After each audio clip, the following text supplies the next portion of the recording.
It was the teeth that woke me. Not my own teeth grinding or the metallic taste of panic, but the image of a mouth so full of triangular teeth that it looked like someone had carved a staircase into flesh. I saw it first at 2 in the morning, blown up on my phone screen because I couldn't sleep and had fallen into the black hole of late-night thumbnails. The caption read, in blood-red letters, "Will appear in your dreams." I laughed once, short, automatic, the kind of laugh you give to dull your own nerves, and told myself it was ridiculous. Then I put the phone face down and tried to count backwards from 100, but the laugh had left a residue, a thin film of unease under my skin. My apartment smelled faintly of burnt coffee and old book glue. The radiator clicked a hollow rhythm like bones. I lay there, eyes open, staring at the ceiling until the darkness pressed into the shapes on the plaster, an old map of cracks I had never noticed before. I told myself stories about how images stick to the inside of your eyelids, how the brain replays what it wants to understand. I told myself anything to keep from moving. The first sign that this wasn't just a trick came at the window. It was a small thing, a soft, wet sound, like a cat licking itself, coming from the alley below. I sat up, breath shallow, and watched the streetlights smear the glass into a smear of mercury. For a moment I thought I saw 2 black eyes reflected in the pane, round and shiny like marbles, but when I blinked they were gone. My heart was an animal trying to leap out of its ribs. That night, sleep arrived like a slow, sinking boat. I dreamt in fragments, a hallway that went on too long, the smell of cold iron, fingers that left crescent marks on my forearm. Every fragment stitched together around a face, hollow eyes, a nose like a void, and teeth that were wrong in the way that makes the back of your throat tighten. I woke with the taste of soil in my mouth, the memory of something breathing close to my ear. The next morning I found a printout on my kitchen table. I don't remember falling asleep or how I got from my bed to the table, but there it was, the image from the thumbnail, larger, grainy as if someone had rephotographed it off an older screen. No note, no handwriting, just the picture laid out like an invitation. The red letters were the same, but the paper felt damp at one corner, as if someone had spilled something and hurried away. I ran my finger along the edge. It left a faint smear. I tried to be practical. I texted a friend and attached the photo. "Did you send this?" No reply for hours. I called the building manager. He sounded tired and said he hadn't been inside my apartment. The neighbors' doors stayed stubbornly closed, their radios a low murmur. Little by little, the sensible explanations unraveled. A prank, a misdelivered flyer, a viral marketing thing. None of them fit the cold prickle that climbed between my shoulder blades every time I glanced at the paper. By the time the sun dipped below the telltale orange of late afternoon, the edges of normal life had begun to blur. The apartment seemed a fraction smaller, the air heavier. My spoon clinked against the bowl, and the sound took on the wrong pitch, like a bell heard through water. When I went to hang the printout on the bulletin board with a thumbtack, my hand trembled. For a beat, I thought I felt weight on the other side of the door, the small, indisputable impression that something had leaned its face against the wood and listened. I told myself to throw the paper away, to burn it in the sink. But when I stood at the bin, the paper was not there. Instead, it was folded and sitting on my pillow, crease soft as a whisper. I could hear, somewhere far beyond the walls, a sound like a slow, wet exhale. I didn't sleep properly after that. I listened to the apartment breathe with me, to the way silence could fill a room until it hurt. And somewhere in that hurt, the image sat waiting, patient as a predator. I should have left the apartment that night. I should have grabbed my keys, gone out into the cold air, and never looked back. But fear has a way of convincing you to stay still, like prey frozen under the gaze of a predator. That's what I told myself. If I didn't move, if I didn't acknowledge it, then maybe it would leave me alone. It didn't. The second night was worse. I forced myself to stay awake, eyes burning, throat dry from breathing through my mouth. Every sound became amplified. The refrigerator's hum turned into a growl, the pipes carried whispers, and my own heartbeat felt too loud, too alive. At some point, exhaustion pinned me down. I don't even remember closing my eyes, but when I woke, it was because something had entered my dream. It wasn't like a normal dream where things are fuzzy, shifting, half-formed. No, this was solid, real. I was in my apartment, exactly as it was, but the colors had drained out, replaced with sickly tones of sepia and ash. My walls breathed, literally expanded and contracted as though they were lungs. And from the darkest corner of the room, it stepped forward. That face, hollow sockets swallowing the light, skin stretched too tightly over bone, and the teeth, God, those teeth. They were longer this time, slick as if freshly sharpened. It smiled, but the smile was not human. It was a wound, splitting wider as it crept closer. I tried to scream myself awake, but no sound came out. My throat locked up, every breath stuck halfway. I clawed at my own chest, desperate to feel something real, something to break me free.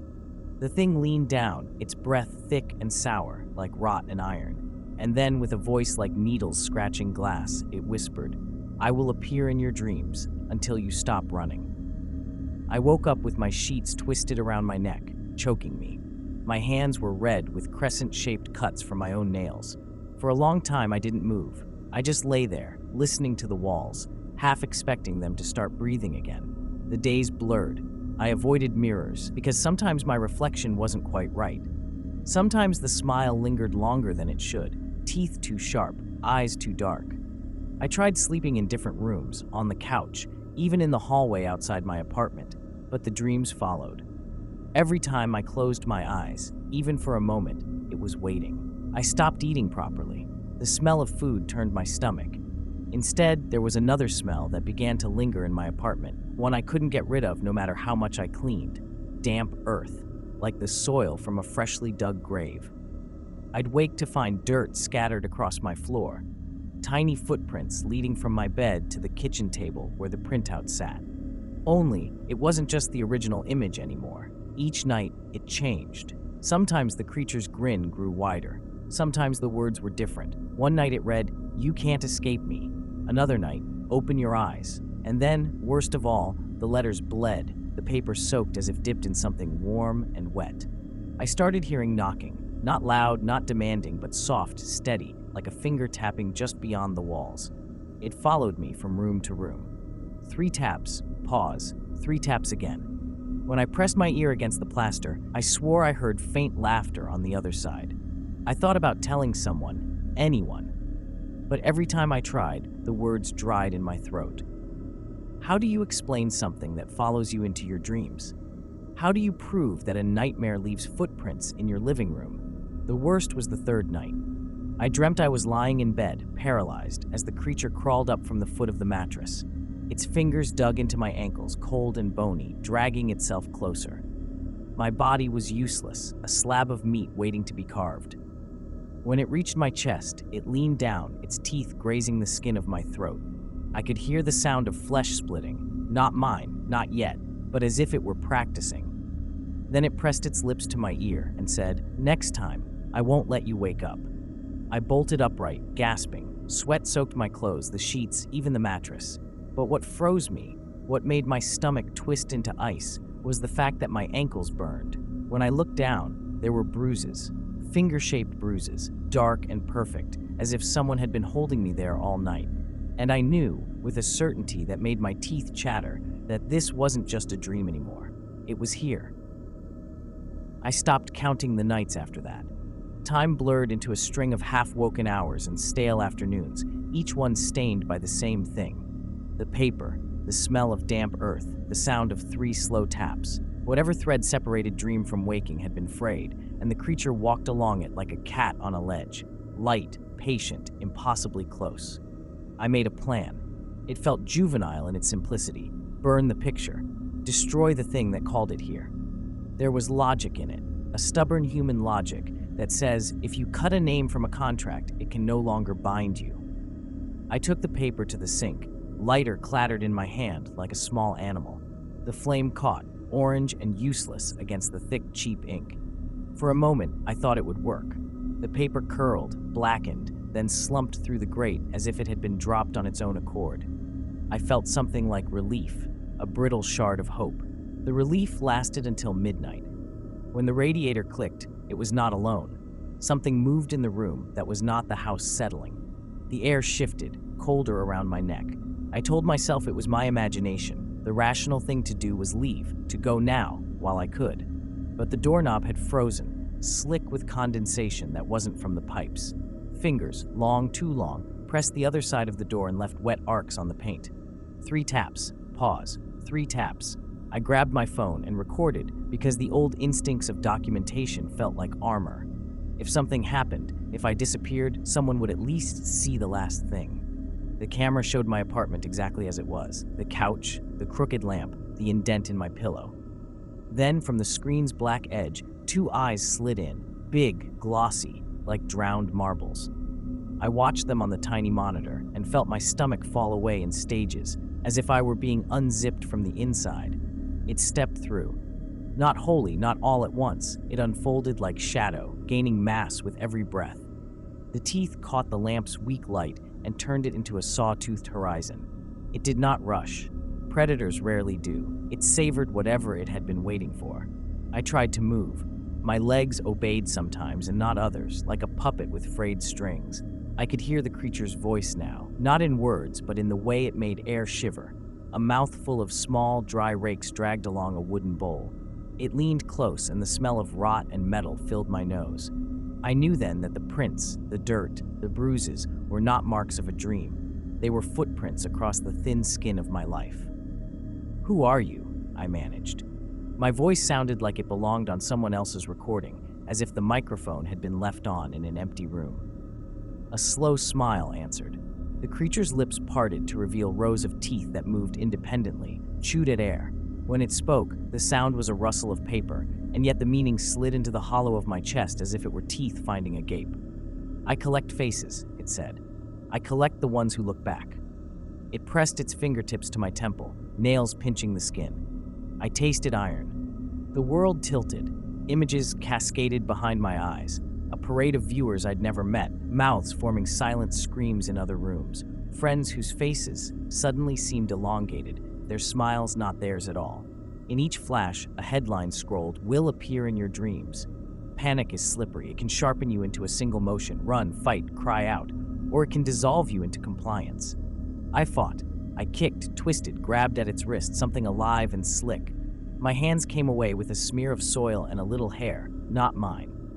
For a second, I saw my reflection in the darkened window. My face, yes, but the grin behind my lips was wrong. A wrinkle of the gum, a flash of serrated ivory. There was a cleanness to the way it worked, a professionalism in the horror. It didn't rip or tear.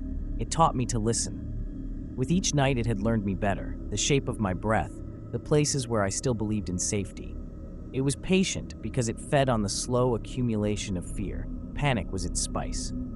At some point, I stopped trying to fight with my hands and used my voice instead. I begged, bargaining with syllables that seemed to mean nothing. If I left, it followed. If I screamed, it learned the way my mouth opened and practiced that expression on itself. I promised to forget, to ignore the thumbnails online, to go outside, to throw away every scream. I promised nothing and everything. When dawn bled in, thin and sterile, it receded. Not a retreat, more like a satisfied guest straightening its cuffs and leaving an invitation on the table. The printout sat there, impossibly dry now, the red letters a little darker, as if someone had leaned over it and smiled. Across the top in small, clean type it read, "See you tonight." I took my phone and recorded the last thing I would ever feel like a human asking to be believed. My hands were steady because I needed a witness. I pressed upload with a finger that shook so hard the video blurred. If the internet eats everything, maybe it would eat this too. I woke up later. No, I didn't wake. I opened my eyes to a face above me, impossibly close. My mouth was slack, my neck mercilessly exposed. The creature's teeth were inches from my throat, a bright, terrible fence. It tilted its head as if listening to some distant audience. Then it smiled down at me, slow and patient, and said in a voice like paper tearing, "Now you will be the one who appears in theirs." The screen on my phone lay face up on the floor, still uploading. Its progress bar crawled like a heartbeat. Don't blink. Subscribe to Horror Story Bar.